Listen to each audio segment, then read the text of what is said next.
Welcome back to the channel.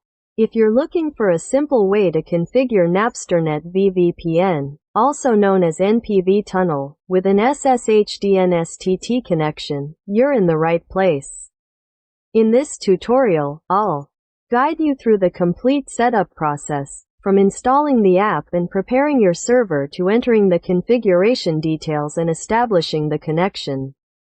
Before we begin, make sure to like this video, share it with anyone who may find it useful, and subscribe to the channel for more VPN, networking, and technology tutorials. Let's get started. First, open the Google Play Store on Android or the App Store on iPhone. In the search bar, type NapsternetV or NPV Tunnel. Find the official application, tap Install or Get, and wait for the installation to finish. Once the app is installed, launch it. You'll be taken to the application's main screen. Before creating the VPN connection, you'll need an SSH DNSTT server. Open your preferred browser, such as Chrome or Firefox, and visit a trusted SSH server provider. Sign in to your account. If you don't have an account yet, create one and then log in. After logging in, find the available server regions. Depending on the provider, you may see locations across Asia, Europe, America, and other regions. For this tutorial, we'll select Asia. Next, choose an available server location. You may see options such as Singapore, UAE, Dubai, or other locations depending on the provider's current availability. Select the location that works best for your connection. Now enter the required server credentials, such as your username and password. Carefully check all the information before continuing. Once everything is correct, select the option to create or generate the server. The server creation process may take a little time, so wait until the provider confirms that your server is ready. When the server has been successfully created, you'll receive the connection information.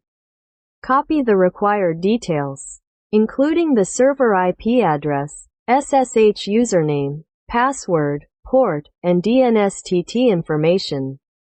Keep these credentials private and avoid sharing sensitive login information publicly. Now let's return to the NPV Tunnel app.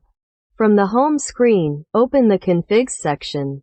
In the top right corner, tap the plus icon. A menu will appear with several options. Select Add Config manually, and then choose SSH Config. You'll now see the SSH configuration screen. Look through the available protocol options and select SSH DNSTT. Give your configuration a recognizable name so you can easily identify it later. Next, enter the required information into the appropriate fields.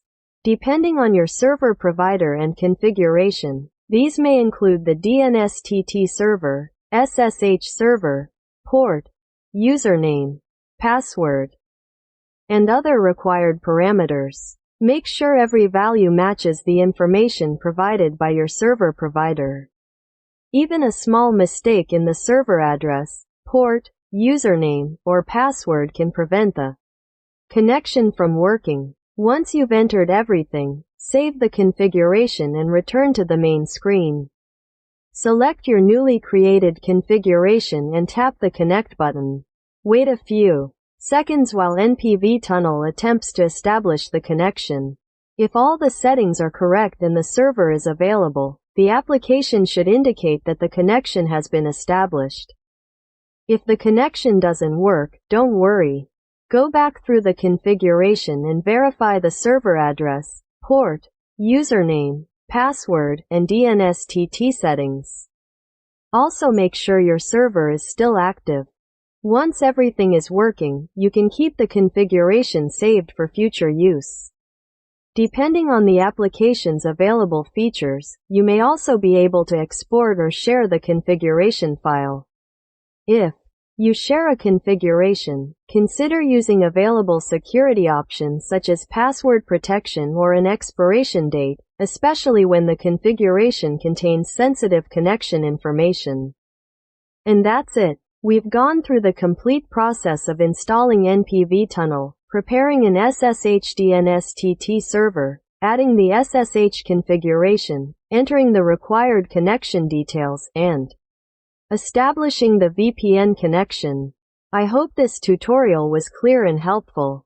If it worked for you, give the video a thumbs up, share it with someone who might need it, and subscribe to the channel for more networking and VPN tutorials.